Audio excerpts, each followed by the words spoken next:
મારું નામ ભીમજી ગોવિંદ માંગલિયા, હું સાંતરા રહેવાસી છું. ગટરનું રીઝન એમ છે કે હવે જે ચેમ્બર, ગટરની ચેમ્બર અને પાણી પીવાની લાઈન એ બંને જોડે છે, બરાબર. હવે એ જોડે હોય છે એના કારણે પાણી ગટરનું સતત આવે કરે છે. હવે અમે કેટલી વાર કીધું, અમે પોતે જાત મહેનત કરીને કામ કરતા હતા, પણ છતાં અમારા જે પંચાયતવાળાને ફોન કર્યો, એ કોઈ ફોન ઉપાડતા નથી. પ્લસમાં એ કહે છે કે ભાઈ પાણી પુરવઠાવાળા છે એનું કામ છે. હવે ઓને કામ કહીએ કે ભાઈ પાણી પુરવઠાવાળાને ફોન કરીએ તો એ કહે કે ભાઈ પંચાયતનું કામ છે. તો હવે અમે ક્યાં જઈએ? અમારો ગુનો હતો કે ભાઈ તમને જીતીને તમે આગળ વધાવ્યા. અમારું કામ શું હતું? તમે ભાઈ અમારી જે તકલીફો છે એ ભાઈ તમને કહીએ, એ તમે પાછો સરકારને એને કહો, તમારો કાંઈ હલ થાય. પાણીની હોય કે ગટર લાઈનની હોય કે લાઇટની હોય. આજની તારીખમાં લાઇટવાળો એવી સમસ્યા છે કે આ છે જંગલ વિસ્તાર છે. હવે છોકરા રમતા હોય, ક્યાં પર જીવજંતુ આવી જાય તો આની જવાબદારી કોની? નથી લાઇટ, નથી સફાઈ. કરવેરો ભરીએ છીએ ત્યાં છતાં પણ એ કરવેરામાં લખેલ છે કે લાઇટવાળો, સફાઈવાળો એ લઈ લે છે પૈસા. ભાઈ આજ સુધી કાંઈ સફાઈ થઈ નથી. ને પ્લસમાં શું છે કે સફાઈ એને નામની છે ખાલી. ગામના અંદર જે ગામની જે મેન એન્ટ્રી છે ને ત્યાં સફાઈ ચાલુ છે. બાકી આ અમારા બાજુ જે છે ને ઇન્દિરાવાસ ત્યાં થતી જ નથી. ગ્રાન્ટનો હવે ક્યાં ઉપયોગ થાય ક્યાં નહીં. હવે અમે શું પૂછા કરવા જઈએ તો અમને કાંઈ ને કાંઈ કહી દે અહીંયા છે. પણ છતાં શું ગ્રાન્ટ હવે પેટ તો બધાના છે. પેટ હવે પોતાના ખાડા ભરવા માટે જ છે. હવે અમારી ભૂલ હતી કે ભાઈ એ લોકોને અમે ચૂંટણીમાં જીતાવી આગળ વધાવીને અમે આગળ કર્યા એ લોકોને. અમારી જે સમસ્યા છે, અમારી સમસ્યા કોઈ સાંભળવા તૈયાર થતા નથી. હવે એના માટે અમે પોતે એના માટે મહા આશાપુરા ન્યૂઝને રિક્વેસ્ટ કરીએ છીએ, હાથ જોડી નમ્ર વિનંતી કરીએ છીએ કે ભાઈ આ છે ગાંધીનગર મોટા નરેન્દ્રભાઈ મોદી છે એને પણ જાણ થાય. મારું નામ મોહમ્મદ છે ને હું અહીંયા સામત્રા ગામમાં રહું છું. 15-20 દિવસથી પાણીની દિક્કત છે.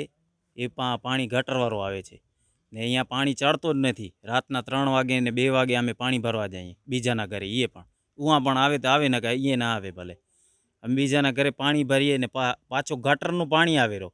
એમાં બચ્ચા બીમાર થાય કે બીજા કોઈ બીમાર થાય એનું કોણ જવાબદારી લેશે?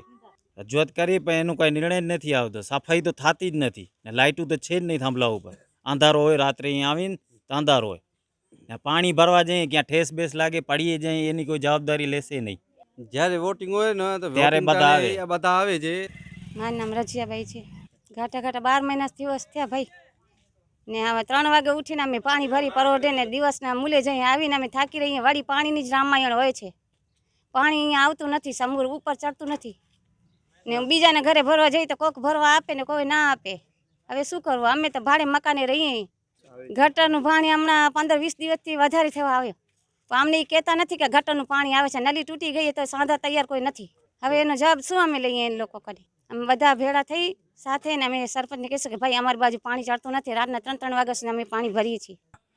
મારું નામ પંડ્યા મેહુલ કુમાર, અત્યારે દેસલપર પીએસસીના ઇન્ચાર્જ સુપરવાઇઝર. આજ રોજ ગામ લોકો દ્વારા, સામત્રા ગામ દ્વારા જે માહિતી મળી કે ભાઈ ગામની અંદર ઘરે દૂષિત પાણી આવે છે, જે અંતર્ગત અમે આજે ગામના મેઇન સબની મુલાકાત લેવામાં આવી અને ત્યાં ક્લોરિનેશન ચેક કરવામાં આવ્યું. જેના કારણે ક્લોરિનેશન થોડુંક ઓછું જોવા મળતા આજરોજ અમે થોડુંક પાવડરથી ક્લોરિનેશન કામગીરી કરાવી છે ત્યાં.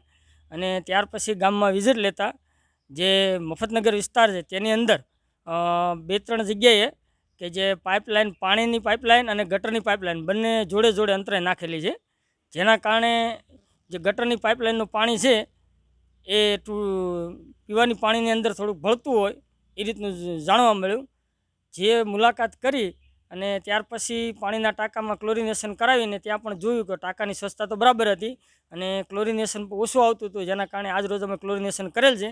અને ત્યાર પછી હવે અમે ગામ પંચાયતના સરપંચશ્રી અને તલાટીશ્રીને આ બાબત અંગે કે ભાઈ ગામમાં જે ગટર લાઈન તૂટેલી હોય જેના કારણે ગામ લોકોમાં જો દૂષિત પાણી મળે, પીવાના પાણી અને ગટરનું પાણી ભેગું થાય અને દૂષિત થાય ને જેના કારણે પાણીજન્ય રોગચાળો જે જે આપણે કહીએ છીએ મરડો, ઝાડા, ઉલટી, ટાઇફોઇડ, કમળો આવા કેસ થઈ શકે.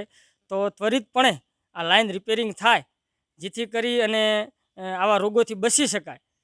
એ માટે આપ તાત્કાલિક ધોરણે એ રિપેરિંગ કરાવો એવું લેખિત દ્વારા અમે આજે તમને પણ આપવાના છીએ. અને પાણીની અંદર રોજે રોજ ક્લોરિનેશન થાય, જેથી કરીને આવા પાણીજન્ય રોગચાળો છે એનાથી તે પોતે ગામના લોકો છે બચી શકે અને વધારે રોગચાળો ન ફેલાય એ અંગે તેમને પણ એક લેટર દ્વારા જાણ કરવામાં આવશે અને આજે જ અમે એમને તલાટીશ્રીને આપશું અને જેથી કરીને ભવિષ્યમાં આ રોગચાળો ન ફેલાય અને આવી કોઈ પણ ગામની અંદર કોઈ જગ્યાએ લીકેજ હોય તો તાત્કાલિક ધોરણે પંચાયત દ્વારા રિપેરિંગ કરવામાં આવે અને પાણી છે એ શુદ્ધ લોકોને મળે એવી વ્યવસ્થા કરવામાં આવે।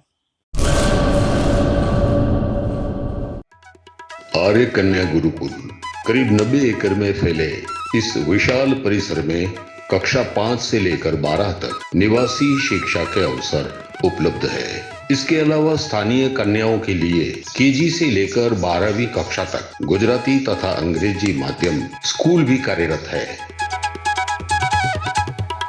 हर प्रकार के खेलों में भी यहाँ की बालिकाएं निपुण हो इसका ध्यान रखा जाता है।